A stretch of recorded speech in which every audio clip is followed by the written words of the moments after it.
Assalamualaikum warahmatullahi wabarakatuh. Nama saya Marsifa, NIM 1801010. Saya mahasiswi keperawatan dari kampus Yayasan Pendidikan Harapan Mama.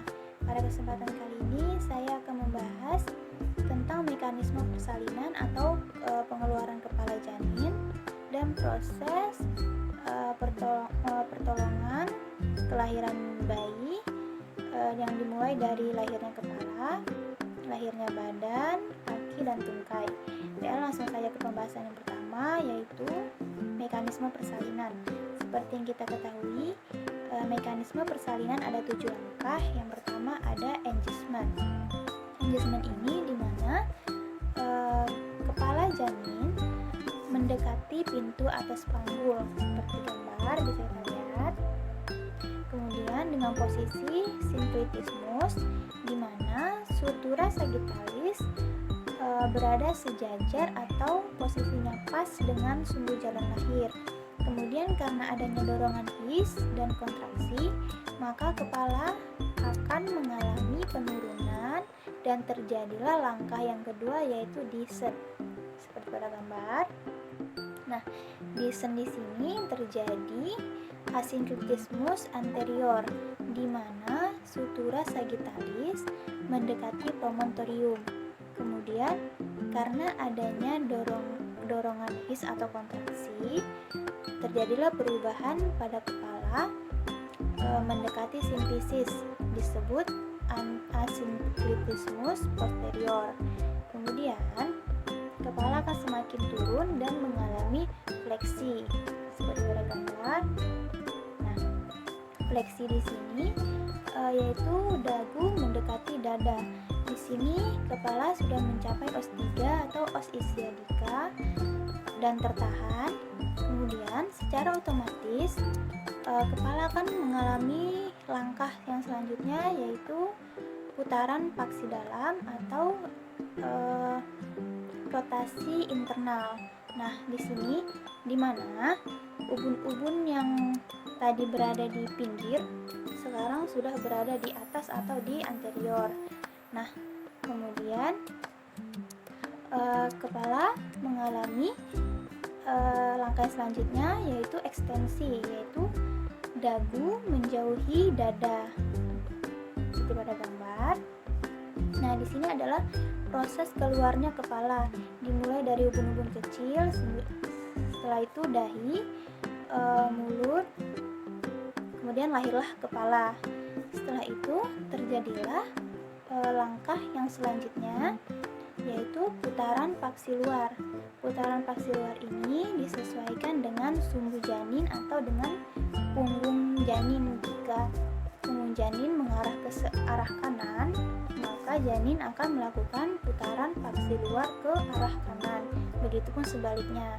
Selanjutnya terjadilah langkah yang terakhir, yaitu ekspulsi.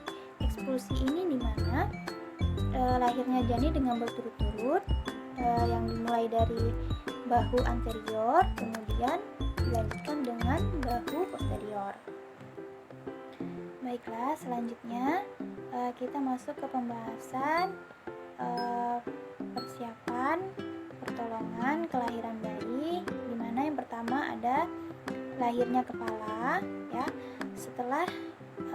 Setelah kepala bayi berdiameter 5-6 cm membuka vulva, maka lakukan tindakan tangan menahan perineum dengan menggunakan kain yang bersih dan kering.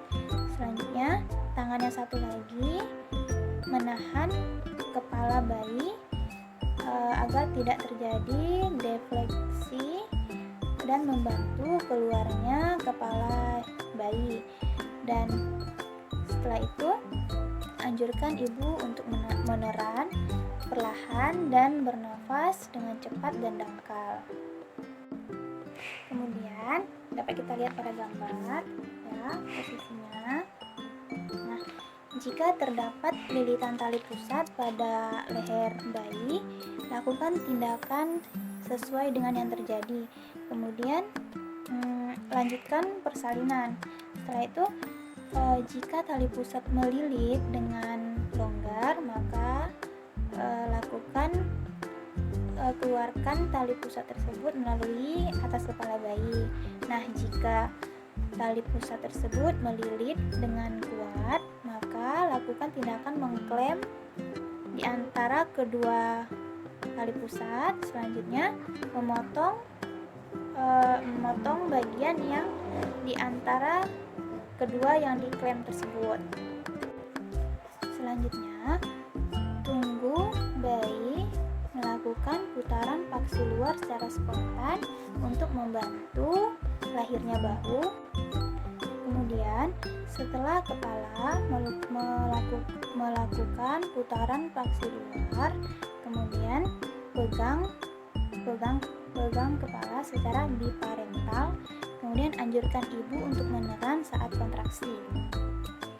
Kemudian lakukan gerakan ke bawah untuk melahirkan bahu anterior dan lakukan gerakan ke atas untuk melahirkan bahu posterior.